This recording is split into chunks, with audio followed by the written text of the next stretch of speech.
ఒక హంతకుణ్ణి కాపాడడం కోసం ఈరోజు హంతకుణ్ణి కాపాడుకుంటున్నారు, హంతకుణ్ణి పక్కన పెట్టుకొని తిరుగుతున్నారు జగన్మోహన్ రెడ్డి గారు. మరి రాజశేఖర రెడ్డి గారి ఆత్మ క్షోభించదా? వివేకానంద రెడ్డి గారి ఆత్మ క్షోభించదా? 5 సంవత్సరాలు అయిపోయింది హత్య జరిగి, ఈ రోజు వరకు ఒక్క రోజు కూడా జైల్లో గడపలేదు అవినాష్ రెడ్డి. తలెత్తుకొని యథేచ్ఛగా బయట తిరుగుతున్నాడు. కారణం ముఖ్యమంత్రి అయిన జగన్మోహన్ రెడ్డి గారే అధికారాన్ని అడ్డేసి కాపాడుతున్నాడు కాబట్టి. 5 సంవత్సరాలు అధికారంలో ఉండి శిక్ష పడకుండా కాపాడడం ఒక ఎత్తు అయితే, ఈరోజు మళ్ళీ అదే హంతకులకి, హత్య చేపించిన వాళ్ళకి మళ్ళీ ఎంపీ టికెట్ ఇవ్వడము ఇంకొక ఎత్తు. ఈ ఘోరాన్ని తట్టుకోలేకే, ఈ అన్యాయాన్ని తట్టుకోలేకే రాజశేఖర రెడ్డి బిడ్డ ఈరోజు ఎంపీగా పోటీ చేస్తుంది. ఇది తప్ప అన్నా? ఒకవైపు అవినాష్ రెడ్డి ఉన్నాడు, ఇంకోవైపు రాజశేఖర రెడ్డి బిడ్డ ఉంది. మీకు ఎంపీగా ఎవరు కావాలో మీరే తేల్చుకోండి.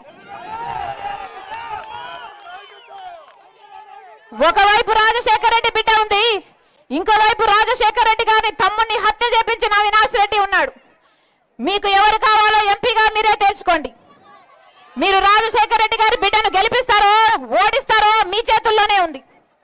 ఒకవైపు రాజశేఖర రెడ్డి బిడ్డ ఉంది, ఇంకోవైపు హత్యలు చేసిన అవినాష్ రెడ్డి ఇంకోవైపు ఉన్నాడు. ఒకవైపు న్యాయం ఉంది, ఇంకోవైపు అధికారం ఉంది. ఒకవైపు ధర్మం ఉంది, ఇంకోవైపు డబ్బు ఉంది. మీరు ఏ వైపు నిలబడతారో రాజశేఖర రెడ్డి బిడ్డ మీకు ఎంపీగా కావాలో లేదో మీరే నిర్ణేతలు. నేను మాత్రం చూస్తూ ఈ అన్యాయాన్ని ఇలాగే కొనసాగడం తట్టుకోలేక ఈరోజు పోటీకి నిలబడ్డాను. 5 ఏళ్ళైనా శిక్ష పడలేరు, ఇక ఎప్పుడు శిక్ష పడుతుంది? మీకు అధికారం ఇస్తే అధికారాన్ని వాడుకొని హంతకుల్ని కాపాడతారా? హంతకుల్ని కాపాడటానికా మీకు అధికారం ఇచ్చింది?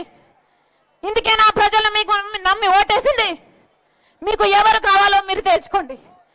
రాజశేఖర రెడ్డి బిడ్డను నేను. పులి కడుపున పులే పడుతుంది. ఎవరికి భయపడేది కాదు, అన్యాయాన్ని సహించేది కూడా కాదు. మీరు తేల్చుకోండి. మీకు రాజశేఖర రెడ్డి బిడ్డ కావాలో, హత్యలు చేసిన అవినాష్ రెడ్డి కావాలో మీరు తేల్చుకోండి. జగన్మోహన్ రెడ్డి గారికి చెప్పాల్సిన బుద్ధి చెప్పండి. అవినాష్ రెడ్డిని ఓడించండి, రాజశేఖర రెడ్డి బిడ్డ గెలిపించండి. రాజశేఖర రెడ్డి బిడ్డ మీకు మాటిస్తుంది.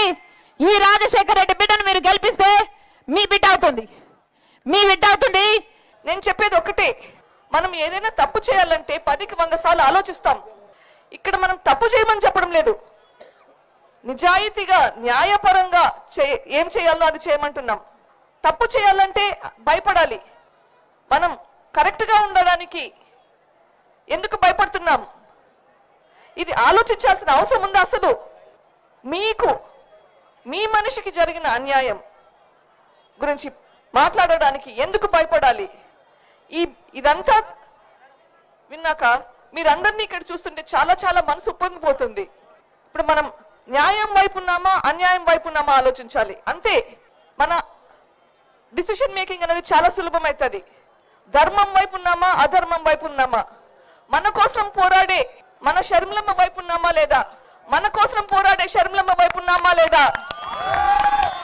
మన కోసం పోరాడే మనిషి కావాలంటే మనం షర్మిలమ్మకు ఓటు వేసి గెలిపించుకోవాలి.